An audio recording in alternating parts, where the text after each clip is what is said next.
Hemos venido en la serie titulada Diagnosis. ¿Cómo está mi vida? Esta serie cubre los mensajes de Jesús a 7 iglesias en Asia Menor, que eran 7 iglesias en 7 ciudades. Y el primer mensaje es a la iglesia de Éfeso, y hablamos que tenía problemas cardíacos esta iglesia porque habían dejado su primer amor. Luego hablamos del mensaje de la iglesia de Esmirna, que era la iglesia con riesgo de fractura porque estaban experimentando mucha presión. Luego hablamos de la iglesia de Pérgamo, la iglesia con cáncer, porque habían permitido que el ambiente tóxico donde vivían les contaminara y afectara su esencia. Y hoy vamos a hablar del mensaje a la iglesia de Tiatira, la iglesia con gangrena. Así que es como si Jesús está haciendo un análisis puntual, un diagnóstico a cada una de estas iglesias. Ahora recordemos que la iglesia somos todos los que decimos creer en Jesús. Por lo tanto, estos mensajes son muy individuales, son muy personales, van directamente a cada uno de nosotros. A veces pensamos, esto no es conmigo, esto es por allá para una iglesia en Tiatira, pero estas iglesias representan a cada uno de nosotros a lo largo de la historia. ¿Qué es la gangrena? La gangrena es la muerte, o sea, la necrosis y posterior descomposición de tejidos orgánicos. La gangrena es causada por un par de factores. Uno de ellos es la falta de circulación. Entonces, cuando se frena, se bloquea el flujo de sangre, el oxígeno que lleva la sangre no llega a las células y esas células mueren y se descomponen. Eso se conoce como la gangrena seca. No recibe el oxígeno que le da vida y el tejido muere. Y la segunda causa es la infección bacteriana. Y estas son heridas conocidas como gangrena húmeda. Las bacterias invaden los tejidos del cuerpo que a veces ya están comprometidos por falta de suministro de sangre. Y las bacterias se multiplican y liberan toxinas que dañan aún más los tejidos, provocando la muerte celular y la descomposición. Ahora, dependiendo de la extensión y la pérdida del tejido y su ubicación, los tratamientos van desde permitir simplemente que, en el caso de los dedos, se autoamputen o se desprendan por sí mismos, o también la amputación directa, la extracción de los tejidos necróticos o muertos infectados. Ahora, esta desagradable condición conocida como la gangrena es una ilustración de cómo funciona el pecado en nuestras vidas. El pecado, al igual que a veces cuando hay flujo para las células, el pecado frena el flujo de vida a diferentes áreas de nuestra existencia, dejando solo muerte y destrucción. El pecado le absorberá la vida a tu matrimonio, le absorberá la vida a las relaciones con los hijos, le cortará el flujo de bendición a todo lo que nos rodea, y cortará la bendición en nuestro trabajo, a nuestras finanzas, a nuestra satisfacción, a nuestro gozo en la vida. Ahora, el pecado no solo le quita la vida a todo nuestro entorno, sino que también funciona como una bacteria que infecta lo que está saludable en nuestra vida hasta destruirlo por completo. Y cuando pensamos en las bacterias son simplemente unos organismos microscópicos, diminutos, y como que no se notan. Como que si tenemos una bacteria, la cosa no empieza con millones de bacterias de una vez, empieza con una bacteria, luego se va multiplicando poco a poco, y así mismo el pecado ocurre, y así mismo el pecado arrasa con nuestra vida. Empieza con algo pequeñito, empieza con algo insignificante, empieza con algo que no notamos, empieza con algo que como que no le damos suficiente importancia, pero cuando menos nos damos cuenta, está infectando grandes áreas de nuestra vida y nos puede destruir por completo. La idea principal que quiero compartir con ustedes hoy es: si no amputo el pecado de mi vida, el pecado seguro la destruirá. Y vamos a ver unas verdades que nos muestra el pasaje. Vamos a empezar con el punto número 1, y es el Señor de la iglesia. Ustedes están tomando nota, la palabra clave aquí es Señor.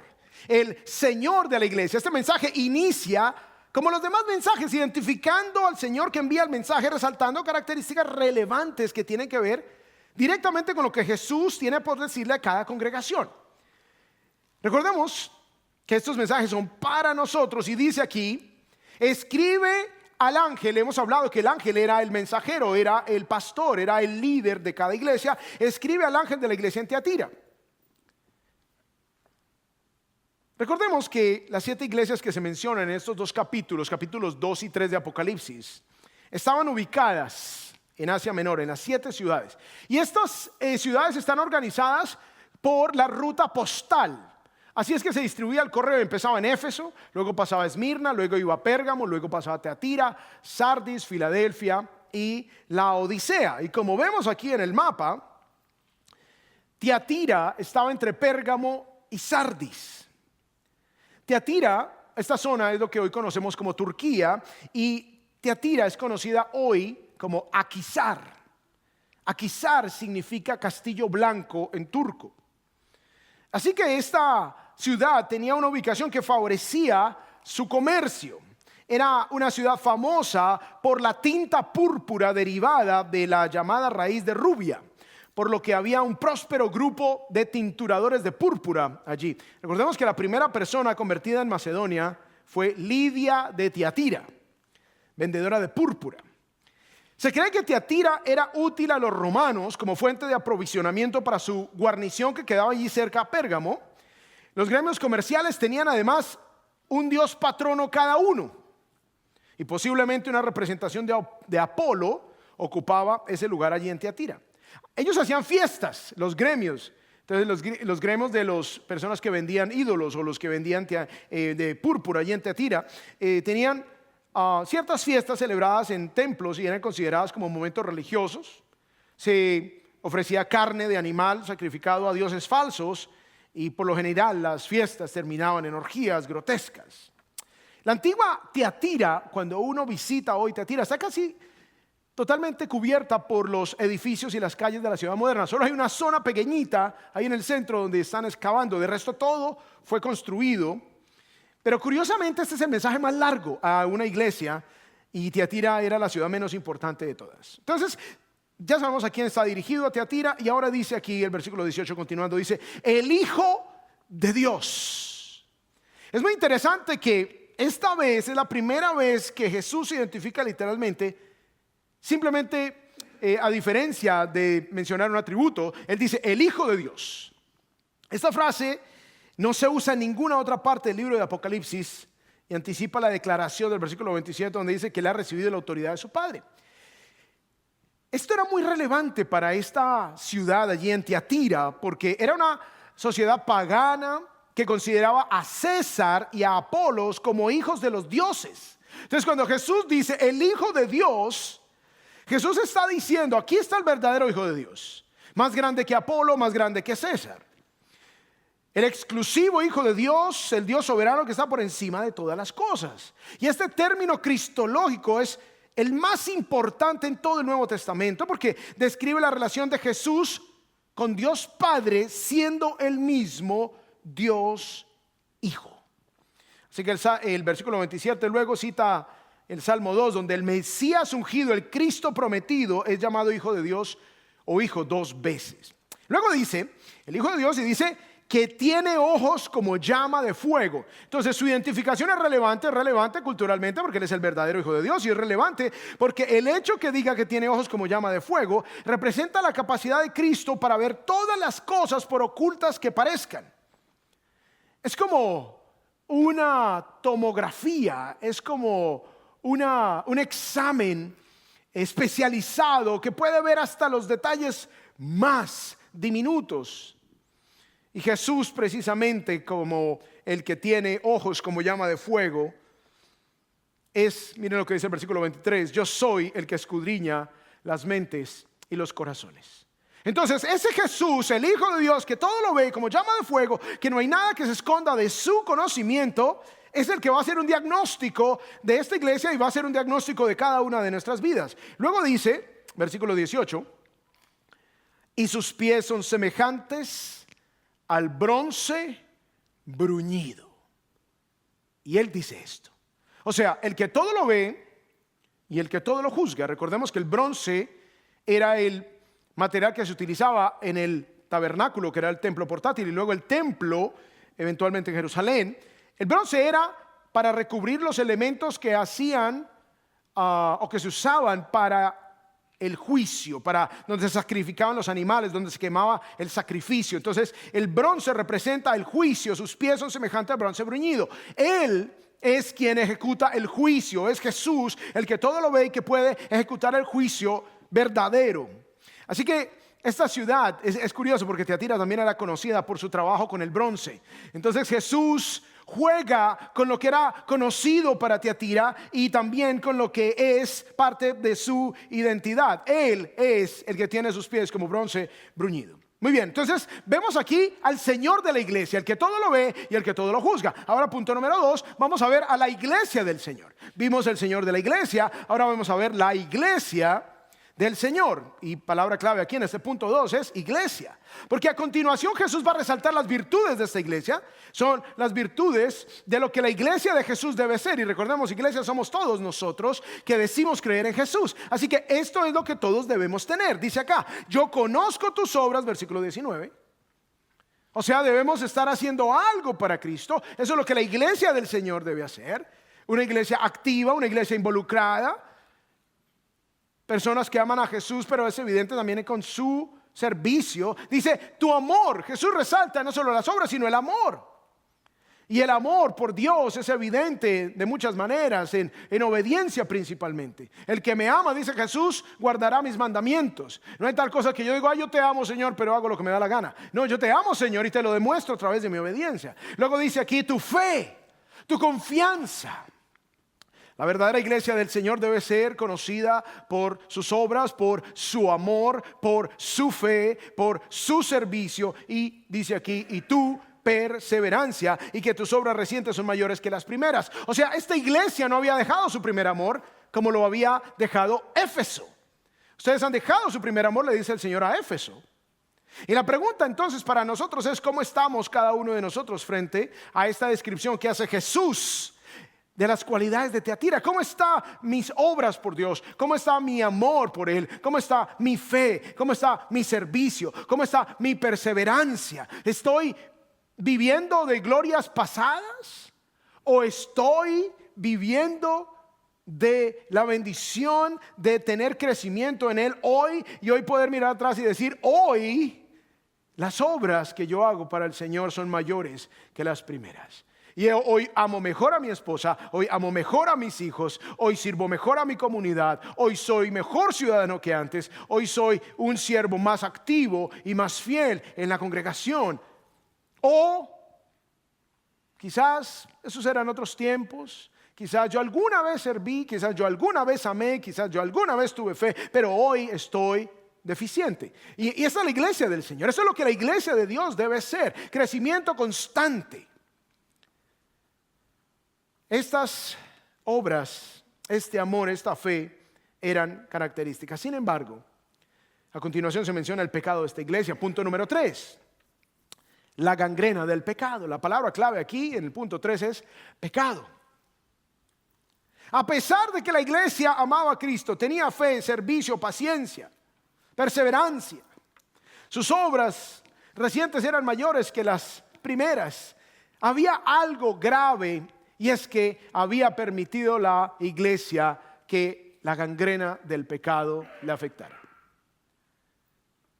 Ahora, vamos a leer este versículo 20 y vamos a pensar si esto es lo que nos está pasando en nuestras vidas a nivel individual. Pero tengo esto contra ti, que toleras. Se lo repito, que toleras. Cuando toleramos el pecado, cuando toleramos la infección, cuando permitimos que nuestro corazón, que nuestra vida, que algún área de nuestra existencia, cuando toleramos que se infecte. En este caso dice que toleras a esa mujer, Jezabel.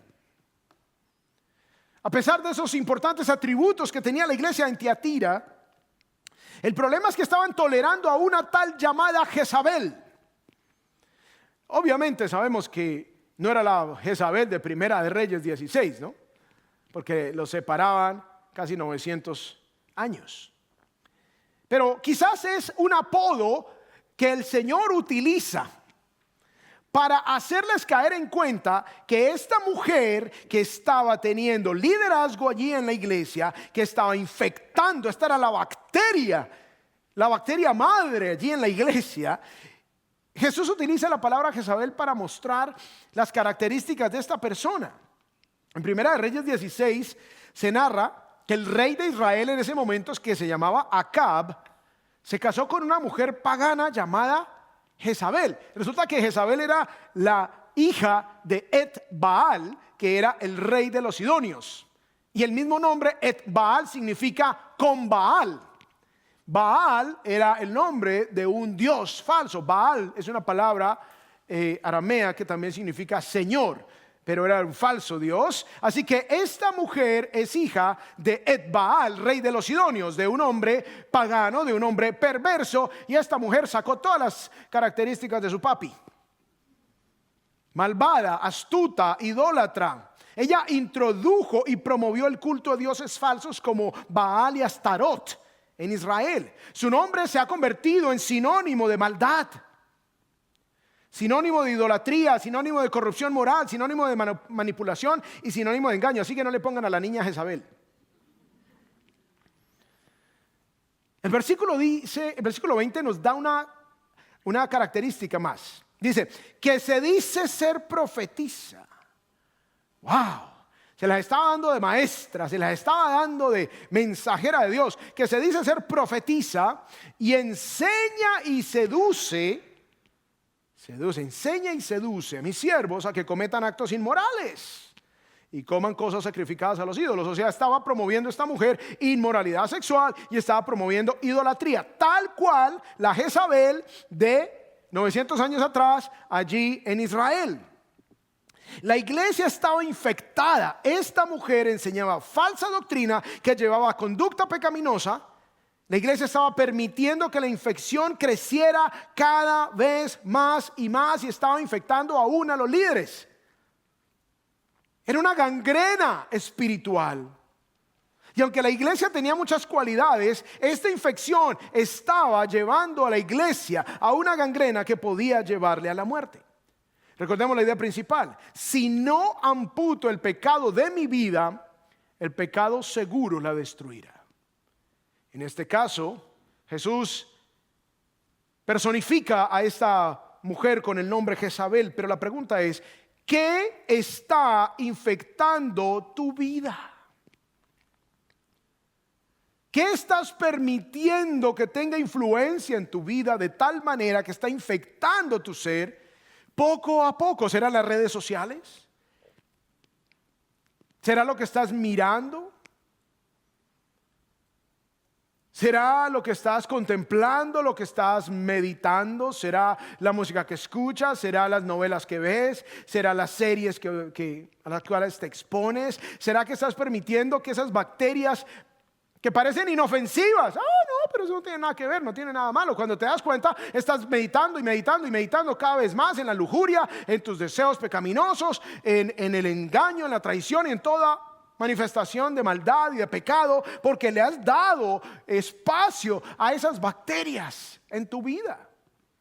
No sé cuántos de ustedes estarían dispuestos a que si les traigo un que se conoce como un Petri dish o un platico Petri, que es esa gelatina transparente que se usa en los laboratorios, donde se ponen allí algunas sustancias para luego observarlas en el microscopio. No sé cuántos de ustedes, si yo les trajera un platico de esos transparentes con gelatina transparente y ustedes ven ahí el nacido de bacterias, ¿cuántos de ustedes estarían dispuestos a que yo les diga, mire, ponga el dedito ahí y luego chupa el dedito?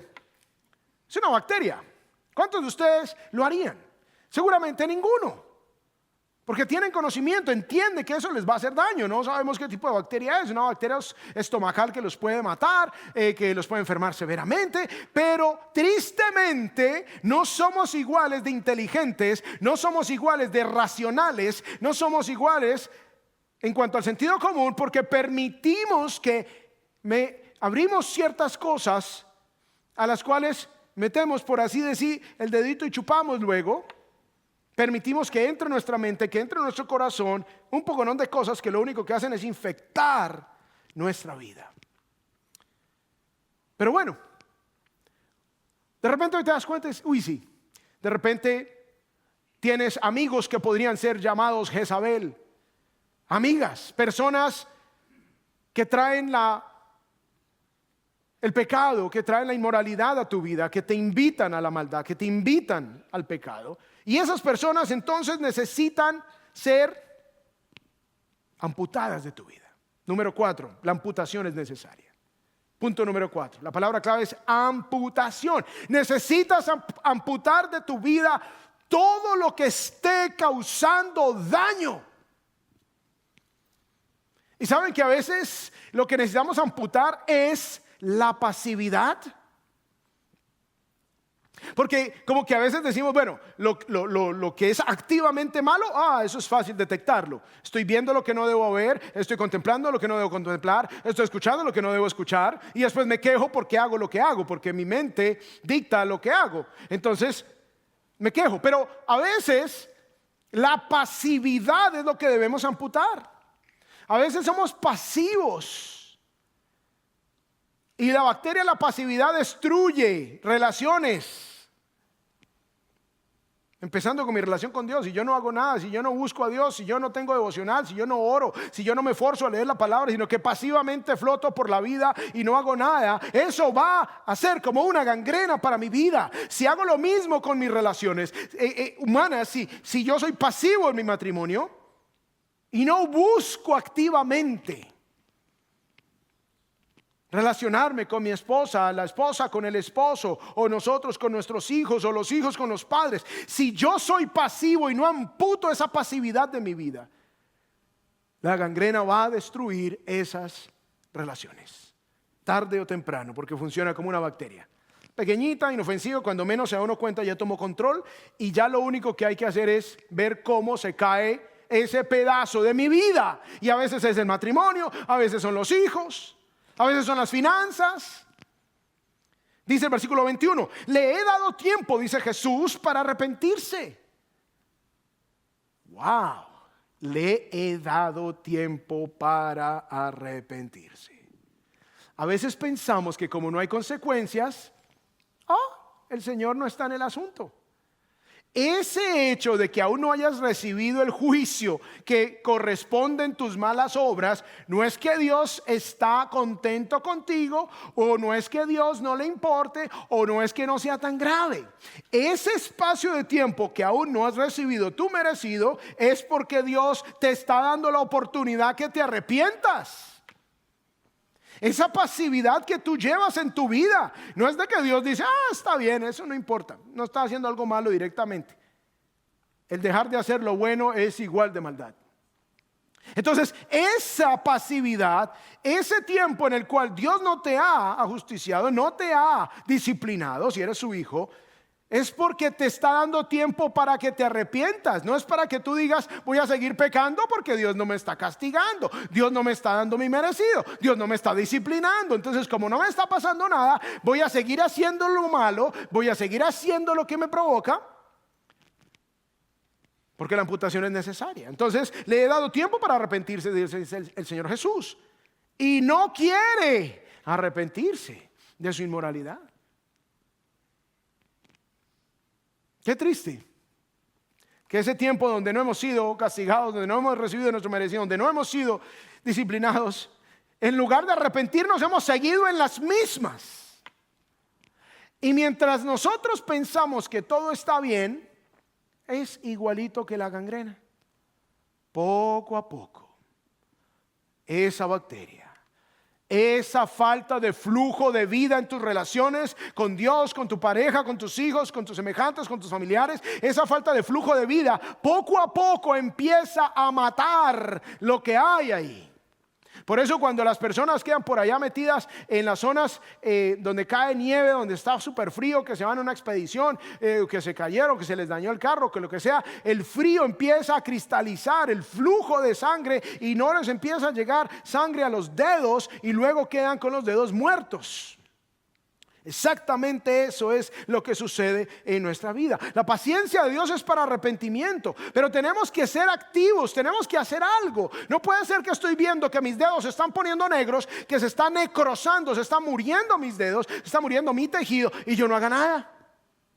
No puede ser que yo estoy viendo cómo se está muriendo algo en mi vida, ¿Cómo se está muriendo mi deseo por Dios? ¿Cómo se está muriendo mi matrimonio? ¿Cómo se está muriendo mis hijos, en mi relación con ellos, mi relación con otros familiares? ¿Cómo se está muriendo mi vida con Dios, mi servicio a Dios? No puede ser que estoy viendo que se está muriendo, se está poniendo todo morado, se está poniendo todo negro, soy consciente, lo estoy mirando y no hago nada al respecto.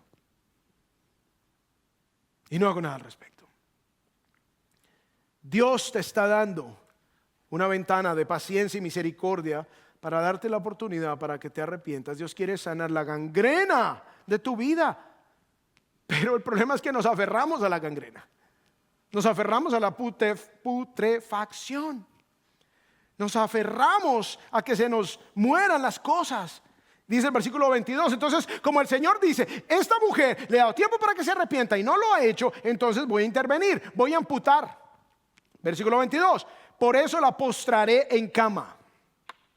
Y a los que cometen adulterio con ella los arrojaré en gran tribulación, si no se arrepienten de las obras de ella. El Señor anuncia, la voy a enfermar de tal manera que va a quedar en cama. Allí donde ella ejecuta su pecado, allí es donde quedará postrada. Porque le ha dado tiempo. Le ha dado tiempo y no se arrepiente. Familia, no queremos la disciplina del Señor. No queremos la disciplina del Señor. La disciplina de Dios es para sus hijos. El juicio de Dios es para los que no son sus hijos. Y no vas a querer tú su juicio si no has entregado tu vida a Jesús. Tú vas a recibir juicio. Pero Dios al que ama disciplina. En este caso, esta mujer, no creo que sea creyente, evidentemente, por lo que el fruto de su vida. Y por lo tanto el Señor traería gran tribulación y la enfermaría de tal manera que sería evidente para todos. Versículo 23, a sus hijos. Y habla de sus hijos, es como aquellos a los que ha adoctrinado, aquellos a los que ella ha influenciado, como la madre de la maldad. A sus hijos mataré con pestilencia. El pecado trae consecuencias. ¿Ustedes saben de dónde salió el SIDA? Claro que por allá, que los simios, que no sé qué, pero ¿sabe dónde se cocinó la cosa? En el distrito Castro en San Francisco, donde los homosexuales hacían actos grotescos en todos esos lugares de perdición. Y es en el distrito Castro. ¿Por qué? Porque aquí dice, el pecado trae consecuencias. Y Dios mataría a los que seguían a esta mujer con pestilencia. La pestilencia del SIDA no salió de personas heterosexuales, de matrimonios fieles. El SIDA no salió de ahí. El SIDA salió de comunidades homosexuales. Es el juicio de Dios, pero no lo queremos ver. Y Dios da tiempo para que se arrepientan y el que está en la homosexualidad no quiere arrepentirse. Y dice, no, la Biblia son anticuados. Hoy somos modernos, hoy no importa la inclinación sexual, a Dios no le importa, créeme que sí le importa. Y aquí no se habla de la homosexualidad, aquí se habla de relaciones sexuales por fuera del matrimonio entre personas heterosexuales. En otros pasajes se habla de la homosexualidad, pero el punto aquí que quiero resaltar es que Dios va a enjuiciar el pecado. Dios, el que tiene ojos como llama de fuego y el que tiene pies como bronce bruñido, va a enjuiciar al que no cree en Él y vive su vida como quiera. Pero Dios te está dando hoy la oportunidad de que tú rindas tu vida a Jesús. Hoy te está dando la oportunidad de que si conoces a Jesús, hagas los ajustes, hagas la amputación que tienes que amputar de tu vida. Amputa el pecado, amputa la bacteria que está en tu vida para que el Señor no ampute tu matrimonio, tus relaciones y las cosas buenas de tu vida, para que ese pecado no te destruya. A sus hijos mataré con pestilencia y todas las iglesias sabrán que yo soy el que escudriña las mentes y los corazones. Todo el mundo sabrá que Dios todo lo ve, y lo que hacemos en tinieblas, lo que hacemos cuando nadie nos está mirando, eso es lo que somos. Y les daré a cada uno según sus obras. Y tú dirás, yo es que vine a la iglesia para salir motivado, a salir con ánimo. Así que es una advertencia, amados. Y el ánimo debe ser, Señor, gracias porque me estás advirtiendo. Gracias porque me estás mostrando áreas en mi vida donde tengo que tomar decisiones ya. Señor, tú me estás diciendo, eso te va a destruir. No quiero disciplinarte, no quiero destruir nada en tu vida. No quiero permitir que el pecado acabe con algo valioso en tu vida. Haz algo hoy. Arrepiéntete. O tú amputas el pecado de tu vida, o el pecado va a amputar de tu vida todo lo que a ti te importa. Recordemos la idea principal: si no amputa el pecado de mi vida, el pecado seguro la destruirá. El pecado no va a tener misericordia de ti. El pecado no tiene contemplación de nosotros.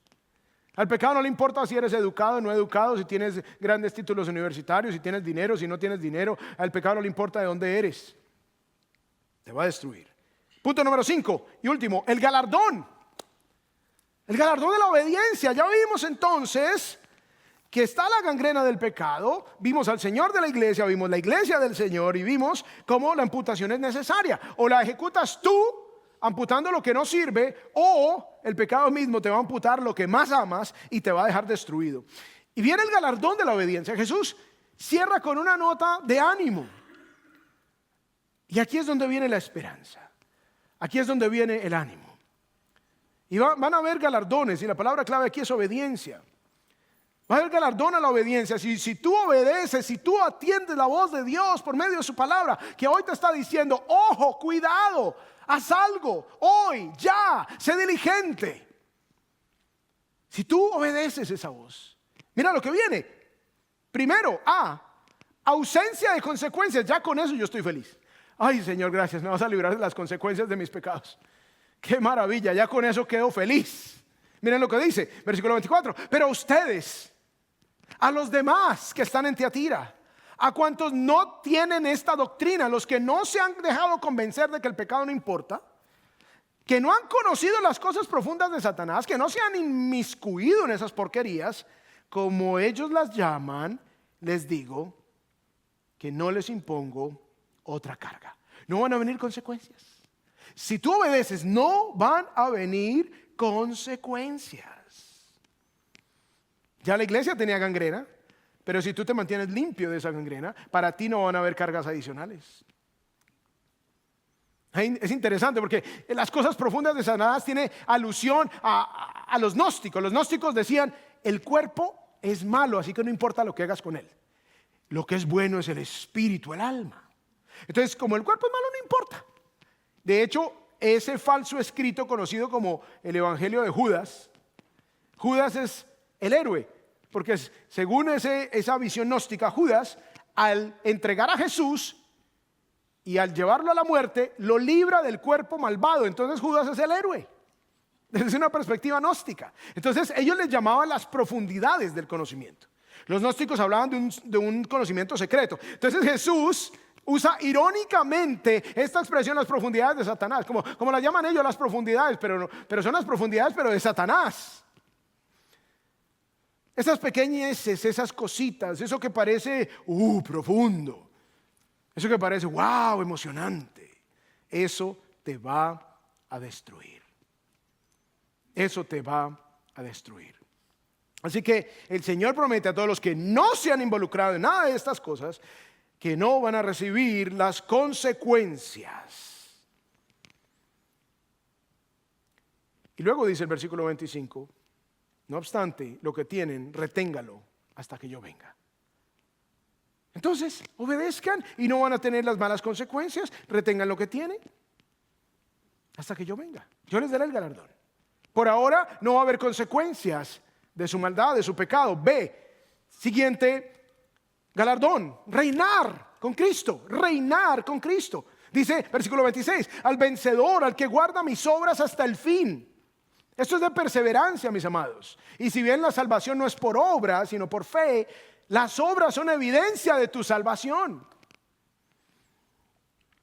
Al vencedor, al que guarda mis obras hasta el fin, le daré autoridad sobre las naciones. Curioso, le daré autoridad sobre las naciones y las regirá con vara de hierro, como los vasos del alfarero son hechos pedazos. O sea, Jesús está diciendo literalmente: el que persevere hasta el fin, él reinará conmigo y juzgará a las naciones conmigo, como yo también he recibido autoridad de mi Padre. En el capítulo 5 de Apocalipsis, miren lo que dice el versículo 10: y los has hecho un reino y sacerdotes para nuestro Dios, y reinarán sobre la tierra. Va a haber un periodo de tiempo en el cual Jesús regresará, establecerá su reino literal sobre la tierra, y aquí dice que aquellos que hemos creído en Él reinaremos con Él. Miren aquí el pasaje en Apocalipsis 24, dice: también vi tronos, y se sentaron sobre ellos los que se les concedió autoridad para juzgar. Y vi las almas de los que habían sido decapitados por causa del testimonio de Jesús y de la palabra de Dios, aquellos que mueren durante la gran tribulación. Y a los que no habían adorado a la bestia ni a su imagen, cuando venga ese periodo que está descrito de Apocalipsis capítulo 6 al 19, la gran tribulación, los que no ceden, los que no adorarán a la bestia, ni habían recibido la marca sobre su frente ni sobre su mano, volvieron a la vida y reinaron con Cristo por ¿cuántos años? Ahí dice 1000 años. Hay gente que dice: no, pero es que eso es alegórico y no sé cuál. Ahí dice 1000 años. Si el texto no te dice que es alegórico, el texto no está diciendo y 1000 años son. No, dice hay 1000 años y da una descripción específica cómo será la cosa. Entonces Dios promete a que los que retenemos la fe demostrada en buenas obras hasta el fin, y que estamos amputando el pecado de nuestra vida, entonces cuando Jesús reine, nosotros reinaremos con Él, y seremos nosotros los que ejecutaremos juicio sobre la tierra con Él. El Señor nos dará el privilegio de gobernar y señorear sobre las naciones en su reino milenial. Se le dice milenial porque es ¿cuántos años? Ahí está. Y finalmente, ¿cuál es el último galardón que Jesús promete que es el mejor de todos? Comunión con Cristo. Comunión con Cristo. Todos tenemos personas con que disfrutamos pasar tiempo, amén. Yo disfruto pasar tiempo con mi esposa. Yo disfruto pasar tiempo con mi familia. Quiero estar con ellos siempre. Ahora imaginémonos con el Señor Jesucristo. Y miren lo que dice el versículo 28. Y le daré, ¿a quién? Al que persevera, al que amputa el pecado, al que demuestra con su vida que es un verdadero creyente. Le daré el lucero de la mañana. Y ustedes dicen: ay, qué lindo detalle, un lucerito. ¿Qué es el lucero de la mañana? Versículo 16 de Apocalipsis 22 dice: yo, Jesús, he enviado a mi ángel a fin de darles a ustedes testimonio de estas cosas para las iglesias. Yo soy, y mire la descripción, la raíz y la descendencia de David. Y luego dice que Él es el lucero resplandeciente de la mañana. Él es el lucero resplandeciente de la mañana.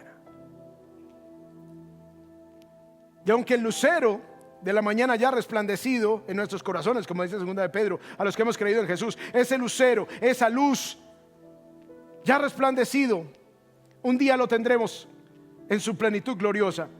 El mismo apóstol Juan, que escribe Apocalipsis, escribe en el Evangelio en el versículo 31 del capítulo 20, dice: pero estas cosas se han escrito para que ustedes crean que Jesús es el Cristo. Amados, esto se escribió para que tú creas, para que yo crea que Jesús es el Mesías, el Hijo de Dios. Por eso Él se identifica: yo soy el Hijo de Dios, el que todo lo ve y el que todo lo va a juzgar. Y para que al creer en Él tengan vida en su nombre. Jesús quita la gangrena de tu vida, le da flujo de vida todo en ti. Versículo 5 del capítulo, versículo 20 del capítulo 5 de Primera de Juan, el mismo apóstol, no solo en el Evangelio, no solo en Apocalipsis, sino también en su primera epístola, dice: y sabemos que el Hijo de Dios ha venido y nos ha dado entendimiento, a fin de ¿qué? ¿Para qué nos ha dado entendimiento? ¿Para qué tenemos esto? ¿Para qué estudiamos la palabra? Para que conozcamos a aquel que es verdadero. Y nosotros estamos en aquel que es verdadero, en su Hijo Jesucristo. Este es el verdadero Dios. Jesucristo es el verdadero Dios y la vida eterna. Amados, fuera de Jesús no hay vida. Fuera de Jesús estamos perdidos. Fuera de Jesús la gangrena del pecado nos destruirá. Y cierra este mensaje a Tiatira diciendo: el que tiene oído, oiga lo que el Espíritu dice a las iglesias. Vamos a orar.